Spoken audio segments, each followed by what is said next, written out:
Assalamualaikum warahmatullahi wabarakatuh. Waalaikumsalam warahmatullahi wabarakatuh. Alhamdulillah kita sama-sama bisa dikumpulkan dalam suatu majelis untuk membicarakan tentang hal-hal yang berhubungan dengan sekolah kita. Untuk pertamanya, kami silakan dulu guru pengajar praktek untuk membahas tentang materi apa yang kita akan jalankan nanti. Silakan. Terima kasih Pak Firdaus. Ya, bismillahirrahmanirrahim. Assalamualaikum warahmatullahi wabarakatuh. Puji syukur marilah kita senantiasa panjatkan kehadirat Allah Subhanahu wa taala atas limpahan rahmat, hidayah, kesehatan, kesempatan sehingga pada hari ini kita masih diberikan nikmat kesehatan oleh Allah Subhanahu wa taala untuk datang ke tempat ini dalam rangka mengikuti kegiatan pendampingan yang kedua yang insya Allah akan dipaparkan langsung oleh Bapak Firdaus. Yang saya hormati Bapak Kepala Sekolah, teman-teman Bapak dan Ibu Guru, dan Bapak calon guru penggerak.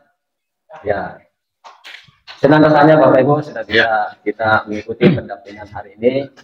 Adapun tema pendampingan kita pada hari ini Bapak Ibu tentang visi dan prakarsa perubahan, di mana akan dipaparkan langsung oleh Bapak Firdaus bagaimana mengusung atau mengkomunikasikan sebuah visi dan bagaimana visi sekolah kita bisa dicerminkan dalam yang berpusat kepada peserta didik dan tentu saja di dalamnya memuat profil pelajar Pancasila.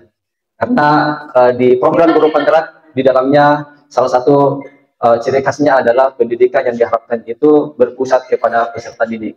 Nah, apa yang akan ditampilkan oleh Bapak Firdaus di sini adalah salah satu materi yang ada di program guru penggerak, ada pada modul 1.3. Jadi saya minta kepada Bapak dan Ibu Guru agar bisa berpartisipasi, memberikan ide, memberikan masukan, sebentar bisa berkolaborasi dengan Bapak Firdaus kaitannya bagaimana mengkomunikasikan, membuat sebuah prakarsa perubahan yang diharapkan supaya bisa menjadi kita refleksikan di sekolah kita, di sekolah Bapak Ibu, sehingga apa yang kita harapkan bisa tercapai.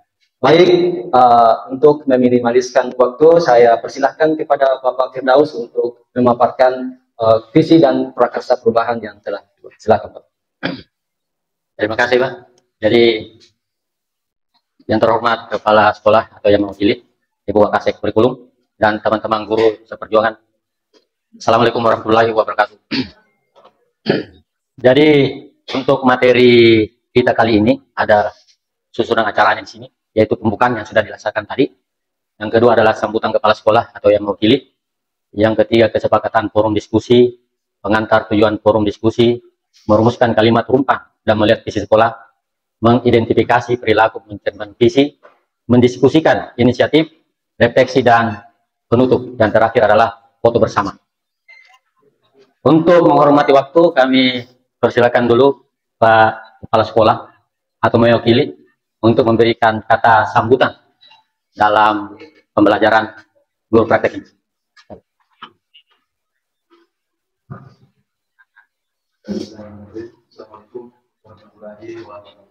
Waalaikumsalam warahmatullahi wabarakatuh.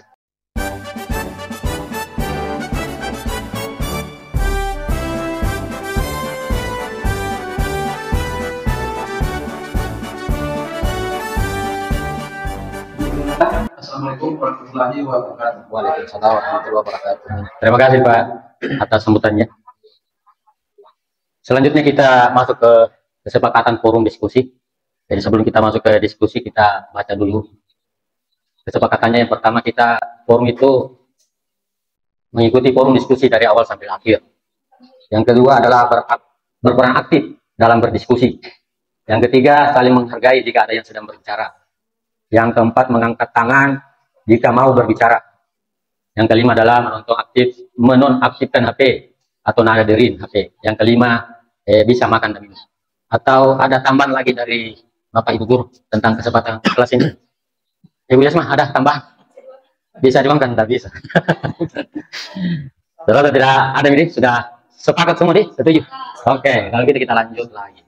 Sebelum kita memulai, saya bacakan dulu ini tentang sajak atau pantun dari Bung Karno. Indonesia.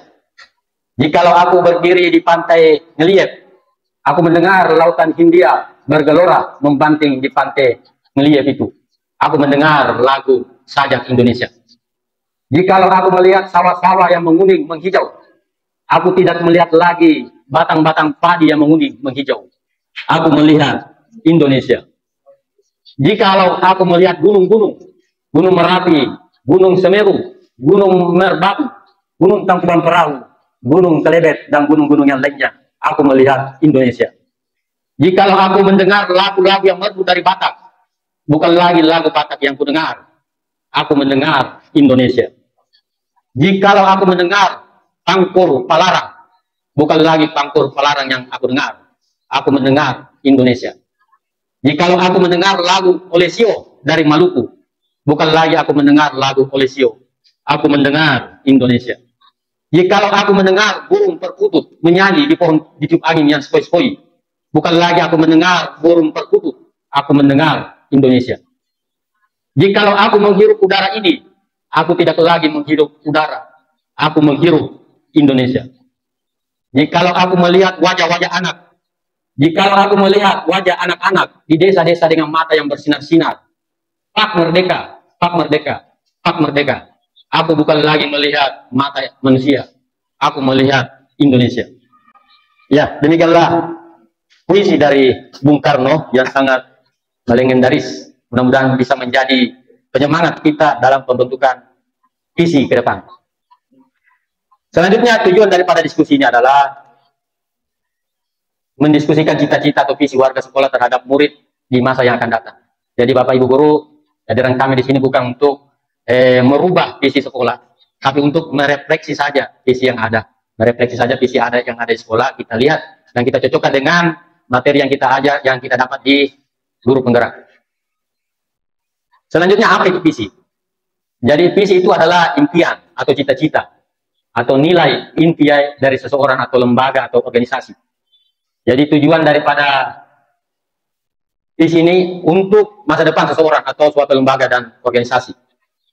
Visi itu berisi pikiran yang terdapat di dalam benak seseorang atau para pendiri lembaga. Jadi pikiran-pikiran itu adalah gambaran dari masa depan yang ingin dicapai. Selanjutnya, Bapak Ibu Guru yang terhormat, apa mimpi kita menjadikan murid di masa yang akan datang? Mungkin ada apa mimpi kita untuk menjadikan murid kita khususnya di SMP Negeri 11 ini di masa yang akan datang. Ini ada kalimat rumpang atau cita-cita yang kita mau sambung ini. Kira Bapak Ibu Guru bisa nanti menyambung. Seperti yang pertama, kita memimpikan murid-murid yang bagaimana. Jadi setiap guru nanti bisa menuliskan dalam kertas, kita memimpikan murid-murid yang bagaimana. Yang kedua adalah kita percaya bahwa murid itu adalah bagaimana. Ya. Yang ketiga, di sekolah kita mengutamakan apa? Yang keempat adalah murid di sekolah kita sadar betul bahwa. Kelima, kita warga di sekolah ini yakin untuk. Jadi ini kita mau sama-sama lengkapi Bapak Ibu Guru.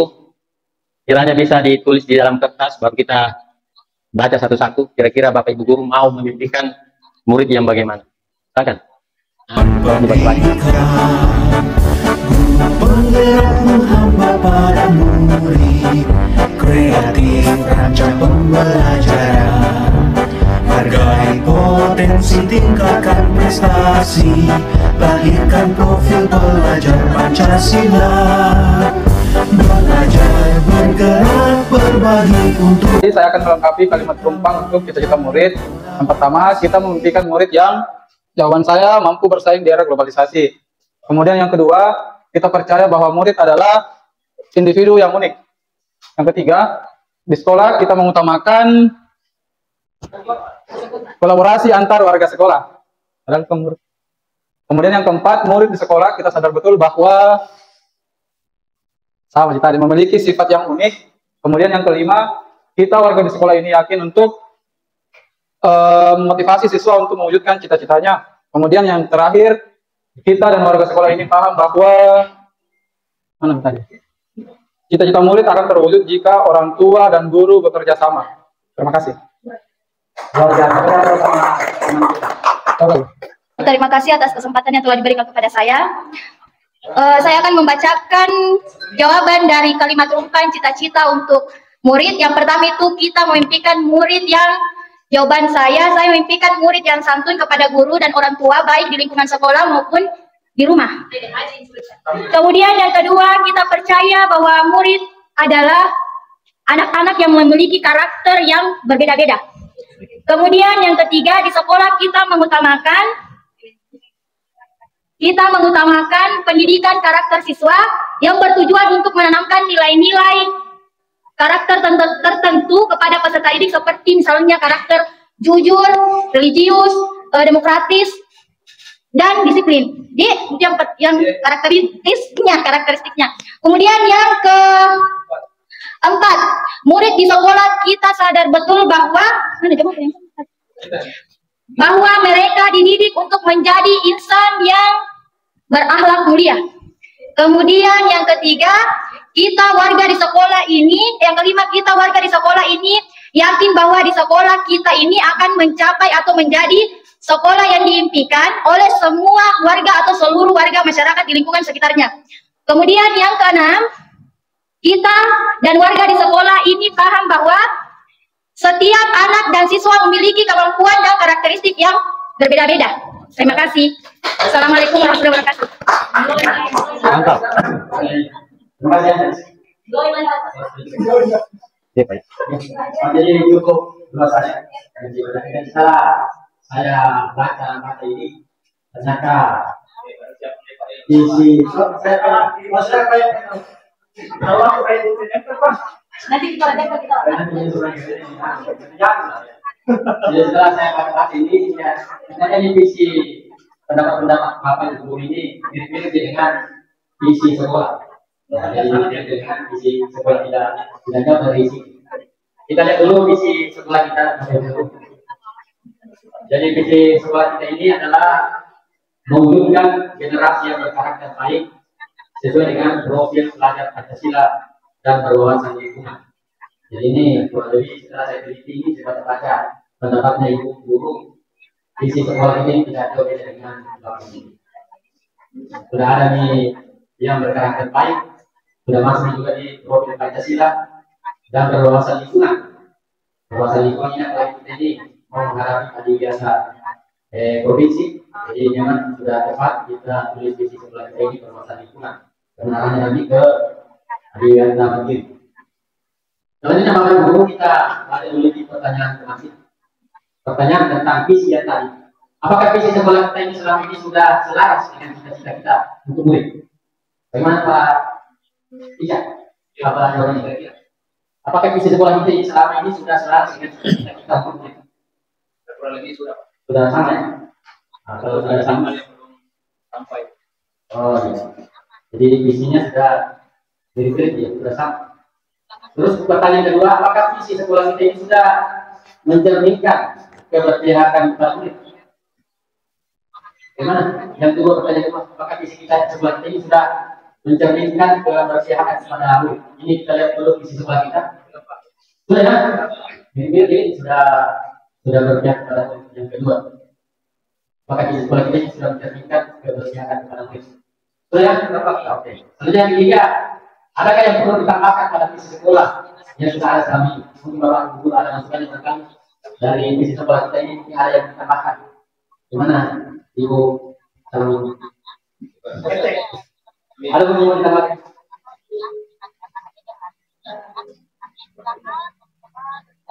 Kalau melihat tadi ini Bapak Ibu terkait pertanyaan Bapak, mau ditambah karakter sudah masuk ya. Kalau pelajaran kecil Pancasila kan sudah komplit dalam situ. Nah, dan wawasan itu kan karena kita mau menuju sekolah biasa, jadi memang harus dimasukkan berwawasan lingkungan. Kalau saya sudah cukup baik, mungkin belum tentukan itu belum tambah ya. Kita mau komplit lengkapi misinya sisi dari misi dulu. Kalau sudah selesai, kalau sudah kita rasa sudah visi yang kita sudah inginkan ini sudah tercapai, kita lengkap lagi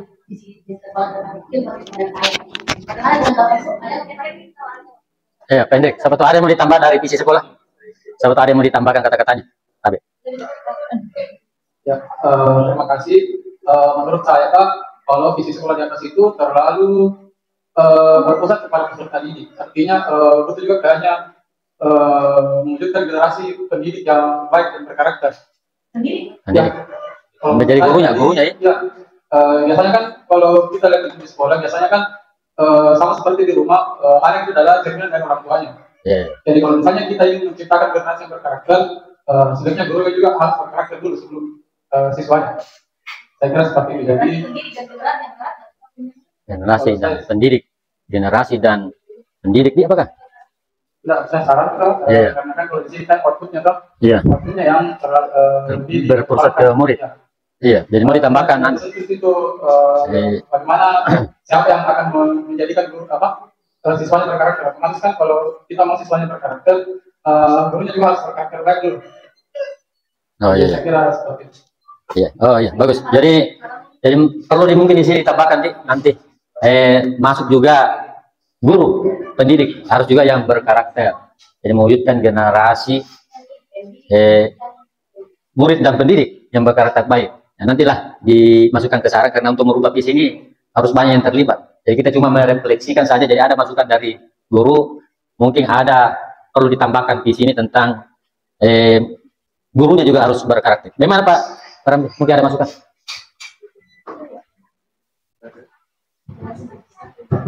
Terima kasih. Saya kira sudah bagus karena sudah mencakup secara keseluruhan. Misalnya karakter baik dan berhubungan dan kita sudah masuk ya. Iya. Karakter baik dan berhubungan. Ya, saya kira sudah mencakup keseluruhan ya. Jadi yang di atas singkat pada kalau perlu ditambah seperti Pak tadi, tapi saya kira ini hasil dari yang dihasilkan oleh pendidiknya, sehingga tercipta siswa yang berkarakter baik, beriman dan berakhlak mulia. Tapi saya sudah termasuk di situ. Oh iya sudah. Oh iya. Karakter baik. Iya. Karena sudah berkarakter baik, otomatis dia punya iman dan takwa yang sudah bagus. Oh iya. Ya, sudah bagus. Tinggal seperti banyak itu banyak. Iya.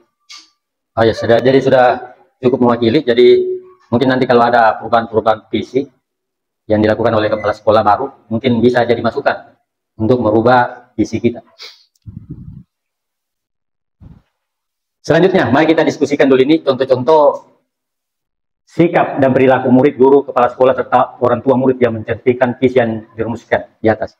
Jadi misalnya tadi itu untuk guru, ya contohnya ini guru harus masuk tepat waktu, itu yang berkarakter baik, ramah kepada anak, mengajar dengan menyenangkan. Nah, itu termasuk berkarakter baik untuk guru. Untuk orang tua, ya mendampingi anak belajar. Untuk murid, disiplin dan sopan terhadap guru dan lainnya. Jadi ini contoh-contoh sikap dan perilaku murid, guru dan orang tua dalam mewujudkan visi sekolah.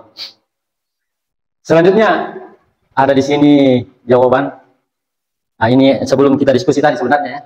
Nah, jadi kita mau diskusikan ini guru bagaimana sebenarnya yang bagus.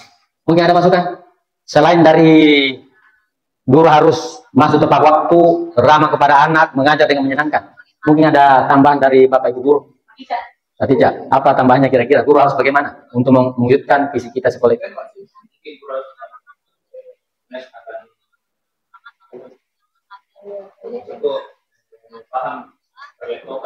Oh, teknologi. Oh iya. Jadi mungkin masuk di Yasma. Betulin. Jadi masukannya ya. Jadi guru harus paham teknologi. Ah, bagus, bisa juga. Ya. Selanjutnya ada lagi masukan Ibu Dasia mungkin. Ada masukan untuk guru. Selain dari ini. Bisa. Guru masuk tepat waktu, ramah kepada anak, mengajar yang menyenangkan. Ya, ini contoh-contoh yang kita dapat seperti ini ya. Ini guru dulu ya. Guru masuk tepat waktu, ramah kepada murid, menyenangkan dalam pembelajaran dan bisa berkolaborasi. Itu contoh-contoh yang pernah kita dapat di guru penggerak Murid itu yang berakhlak baik, rajin, disiplin, berpikir kritis, terampil, mandiri, dan bertanggung jawab. Kalau kepala sekolah yang menjadi teladan, dapat melakukan pengembangan sekolah dan dapat memimpin dalam kolaborasi yang baik. Orang tua murid, peduli terhadap pengembangan belajar murid dan dapat berkolaborasi. Nah, itu mungkin ada masukan dari Bapak Ibu guru selain yang kami tampilkan. Tinggal tambahan saja, guru harus menguasai teknologi. Ya. Lain lagi? Murid, ada masukan dari murid? Atau kepala sekolah? Kepala sekolah harus selalu datang ke sekolah atau bagaimana? Guru harus tepat. Itu sudah ada ya? Sudah ada situ ya? Ini. Guru masuk tepat waktu sesuai dengan jadwalnya. Ya betul. Ada tambahan di sini. Guru harus rajin beribadah. Bagus, nanti kita masukkan di sini. Tahu? Jadi guru harus rajin beribadah. Selanjutnya ada lagi. Ada ini. Murid, kalau murid sudah cocok ini semua. Kita ice breaking dulu. Jadi ice breakingnya ada hadiahnya, Bapak Ibu. Ini mungkin yang sudah paham seperti bapak ini, ibu PP tidak dimasukkan di sini. Jadi ada kata kuncinya ini 1 tahun itu 12 bulan. 1 tahun 12 bulan. Bulan Januari kita ke Serbia. Serbia. Bulan Februari kita ke Denmark. Kira-kira bulan Maret kita kemana? Ada yang tahu? Korea. Salah.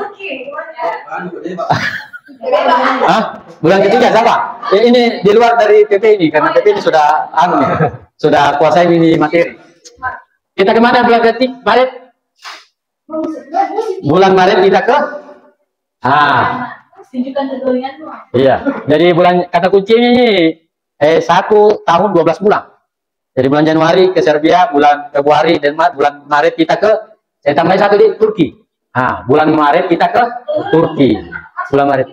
Iya, nasib kita ini bulan Maret. Bisa lain selain Turki. Bisa ke Thailand juga bisa. Nah, selanjutnya ini bulan 4. Bulan 4 kita kemana? Ada tahu? Ada dianya ini. Kemana? Brunei. Salah. Silakan. Silakan ya. Belakang. Wah, mantap, luar biasa. Jalan aja jalan kota. Kalau ada yang satu ini, kebetulan saya bawa ini satu. Luar biasa. Tapi masih ada satu. Tinggal satu lagi jawabannya. Satu lagi. Bulan Mei. Siapa tahu bulan Mei? Wow, salah. Tapi ini hadiahnya tahu. Bulan Mei. Kita kemana bulan Mei? Sana Pak, belakang Pak. Mana? Oh ya, silakan. Bulan Mei kita ke? Bulan Mei kita ke gimana? Wah, luar biasa. Luar biasa. Bulan Mei di Kelabanan ya, ini adanya. Saya cuma dulu, Pak. Foto dulu, foto. Iya, tadi di situ dulu.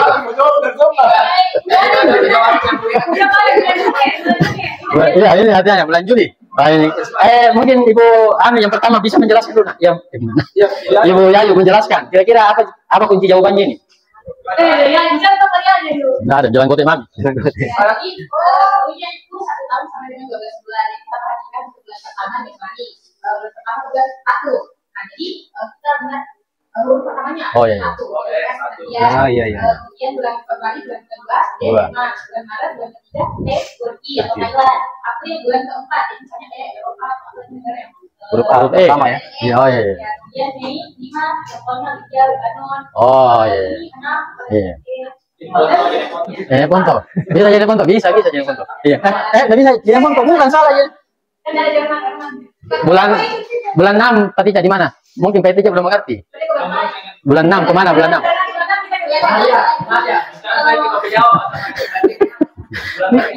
Iya, bulan 6 itu E6 dari huruf E. England, English. Bulan Juli 7. Apa? Selesai berkali speaking jadi beri apa sama jadi sesuai dengan hurufnya bulan 6 itu E6 Eropa. 7 bulan 7 itu Juli T Thailand atau kalau 8 berarti huruf D. D8 Denmark. Oke, Bapak Ibu guru, karena sudah mengaji di sini kita percepat saja. Jadi prakarsa perubahan itu dapat dilakukan untuk mewujudkan perilaku yang mencerminkan visi sekolah. Jadi ada juga namanya prakarsa perubahan, Bapak Ibu guru. Jadi visi itu haruslah spesifik, realistik, dapat diukur, relevan, dan fleksibel. Visi yang baik juga harus mencerminkan nilai-nilai yang dianut oleh individu, organisasi, atau bangsa tersebut. Jadi untuk merumuskan sebuah visi, kita dapat menggunakan pendekatan inquiry apresiatif. Ada yang tahu apa itu inquiry apresiatif, Bapak Ibu Guru?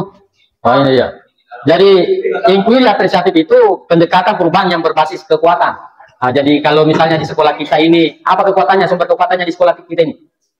Luas halamannya. Luas halamannya. Berarti itu adalah sumber kekuatan kita di sekolah. Sarananya lengkap. Itu juga merupakan sumber kekuatan. Banyak, ada apanya namanya ini? TV smartnya, banyak laptop, banyak Chromebook. Jadi itu semua sumber kekuatan untuk mencapai visi sekolah. Bapak Ibu Guru, ini adalah visi yang saya buat dulu di Guru Penggerak. Ini adalah visi yang saya buat sebagai guru prakarya dan kewirausahaan, bukan visi sekolah, visiku sendiri nih. Visiku sebagai guru prakarya dan kewirausahaan, ini visiku ini. Mewujudkan peserta didik yang berkreatif dan inovatif di masa depan. Itu dia, karena berhubungan dengan kewirausahaan. Jadi saya inginkan itu siswa-siswa atau peserta didik saya itu kreatif dan ada inovatifnya. Kalau ya selanjutnya untuk mencapai itu ada namanya prakarsa perubahan yang harus kita ubah. Yaitu adalah mewujudkan karakter kreatif dan inovatif melalui promosi hasil karya siswa di sosial media. Jadi perubahannya itu dia ingin mewujudkan hasil karyanya itu bisa dipromosikan di sosial media, baik di Instagram, YouTube, TikTok. Kebetulan saya guru prakarya, jadi hasil prakaryanya atau hasil praktik itu anak-anak diharapkan bisa disebarkan lewat sosial media. Selanjutnya Bapak Ibu Guru, untuk membuat inquiry apresiatif ada namanya langkah-langkah bagja. Bagja itu singkatan nih. Ya, akronim. Jadi B itu adalah buat pertanyaan. A itu adalah ambil pelajaran. G itu adalah gali mimpi. J itu adalah jabarkan rencana. Dan A itu adalah atur eksekusi. Selanjutnya untuk B itu untuk mencapai ini prakarsa perubahan, kita buatkan dulu pertanyaan. Buat pertanyaan, itu B-nya, Bagja. Yang pertama, apa yang harus saya lakukan untuk mengembangkan karakter kreatif dan inovasi siswa dalam pembelajaran? Ya, jadi pertanyaan itu apa yang harus saya lakukan untuk mengembangkan? Jadi jawabannya mungkin sini membangun komunikasi positif dengan kepala sekolah terkait pentingnya pengembangan kreatif dan inovatif dan membaca informasi-informasi mengenai kegiatan yang dapat mengembangkan kreatif dan inovatif anak di kelas. Jadi ini hasil kerja saya pada saat pembelajaran mandiri di modul. Selanjutnya yang kan Bagja, hanya ambil pelajaran. Pertanyaannya ini untuk mencapai prakarsa perubahannya adalah siapa saja yang sudah memiliki pengalaman dalam mengembangkan kreatif dan inovatif siswa. Terus keterampilan apa yang sudah saya miliki dan membantu saya untuk mewujudkan pengembangan kreatif dan inovatif siswa. Yang ketiga, aktivitas apa saja yang menurut anak membuat mereka lebih kreatif dan inovasi. Jawabannya itu mungkin mencari responden untuk diwawancarai secara mandiri, melakukan survei pengalaman terhadap pendapat kepala sekolah, rekan-rekan sejawat, dan murid dan orang tua. Selanjutnya Bapak Ibu Guru, kita masuk ke G-nya, gali mimpi. Mungkin ada pertanyaan sini, gali mimpi, kegiatan seperti apa yang dapat dilakukan untuk meningkatkan kreatif dan inovasi siswa? Terus apakah kebiasaan-kebiasaan yang akan saya terapkan dapat terrealisasi dengan baik jika pembelajaran dalam pengembangan kreatif dan inovatif siswa telah berjalan? Itu adalah pertanyaan-pertanyaan untuk menggali mimpi. Mungkin jawabannya adalah survei terhadap anak, merespon kesalahan anak dengan membuat deskripsi sikap saya. Contohnya lebih toleran dan mengarahkan untuk mendukung agar mengambil pelajaran, membuat gambaran sikap dan respon anak atas kesalahannya yang mereka buat melalui wawancara. Selanjutnya yang J-nya, jabarkan rencana. Jadi jabarkan rencananya apa langkah sederhana yang pertama yang bisa dilakukan untuk mengembangkan kreatif anak dalam pembelajaran. Yang kedua, langkah yang paling terbaik apa saja yang bisa dilakukan untuk menguatkan praktek di kelas. Selanjutnya yang terakhir, atur eksekusi. Pertanyaannya, siapa yang terlibat dalam kegiatan peningkatan kreativitas? Apa peran setiap pihak yang terlibat? Siapa yang bisa mengarahkan dan memantau saya dalam pengembangan kreativitas anak? bagaimana solusi jika ada kendala, bagaimana cara mengevaluasi kegiatan. Ini adalah pertanyaan-pertanyaan untuk mengatur eksekusi dalam penentuan prakarsa perubahan dari visi saya. Jadi Bapak Ibu Guru, untuk kesimpulan dari pemaparan ini, untuk membuat prakarsa perubahan, langkah-langkah manajemen budget diperlukan agar perubahan yang diharapkan dapat tercapai dengan terinci. Demikian pemaparan dari materi saya. Mudah-mudahan ada manfaatnya bagi saya dan bagi sekolah kita pada umumnya. Selanjutnya kami sarankan ke pengajar praktek untuk memberikan penjelasan atau menguatkan dari apa yang kami jelaskan tadi. Ya, makasih banyak Pak Firdaus. Sekali lagi, marilah kita memberikan apresiasi kepada Bapak Firdaus atas presentasi yang diberikan. Ya, Bapak Ibu, kita sama-sama telah menyaksikan presentasi Bapak Firdaus mengenai bagaimana mengkomunikasikan visi dan prakarsa perubahan. Kita juga diajak bagaimana bisa berpartisipasi dalam hal apa saja kegiatan yang mencerminkan visi sekolah kita.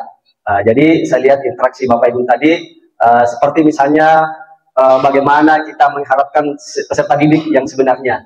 Itu dalam bentuk pertanyaan-pertanyaan tadi Bapak Ibu, itu yang mungkin salah satu refleksi daripada cerminan dari visi sekolah yang kita harapkan. Nah, jadi apa yang dikomunikasikan tadi, khususnya visinya Bapak Firdaus di sini adalah salah satu di modul 1.3 itu Bapak Ibu, memang calon guru penggerak diajarkan bagaimana membuat sebuah visi.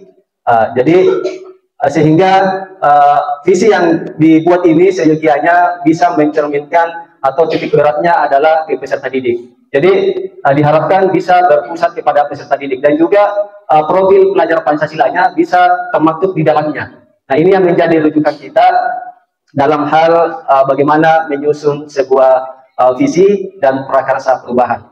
Ya, jadi apa yang kita saksikan bersama, lihat bersama penjelasan Bapak Firdaus, semoga bisa menjadi rujukan kita, khususnya Bapak dan Ibu Guru, dalam hal mengusung dan menetapkan sebuah visi, mengingat ini tidak lama lagi tahun ajaran baru. Mungkin Bapak Kepala Sekolah, Bapak Ibu Guru bisa terinspirasi untuk ingin membuat atau melakukan perubahan kaitannya dengan visi yang akan kita buat. Ya, jadi tidak menutup kemungkinan kalau misalnya ada hal-hal yang ingin Bapak Ibu tambahkan di visi sekolah yang selama ini, ya boleh. Ya, jadi saya kira apa yang dipaparkan oleh Bapak Firdaus semoga bisa menjadi inspirasi bagi kita semua, dan saya kira cukup sekian atas apa yang kami tampilkan. Saya mengucapkan banyak terima kasih kepada Bapak Firdaus sudah memaparkan visi dan prakarsa perubahannya ke teman-teman Bapak dan Ibu Guru. Begitu saya juga ingin mengucapkan banyak terima kasih kepada Bapak dan Ibu Guru sudah berpartisipasi dalam kegiatan ini. Semoga apa yang Bapak Ibu kerjakan hari ini bisa menjadi refleksi yang positif bagi Bapak Ibu Guru dan sekolah. Sekian dari saya. Assalamualaikum warahmatullahi wabarakatuh. Ya, mungkin sesi terakhir. Ya, selanjutnya kita masuk ke sesi terakhir, foto-foto ya. Ayo Bapak Ibu ke depan, kita semua foto-foto dulu. Tekad kuatkan hati, negeri ini memanggilmu kawan. Belajar bergerak berbagi untuk negeri, guru penggerak majukan pendidikan. Guru penggerak menghamba pada murid, kreatif rancang pembelajaran. Hargai potensi, tingkatkan prestasi, lahirkan profil pelajar Pancasila. Belajar bergerak berbagi untuk negeri, kita menjalin kolaborasi.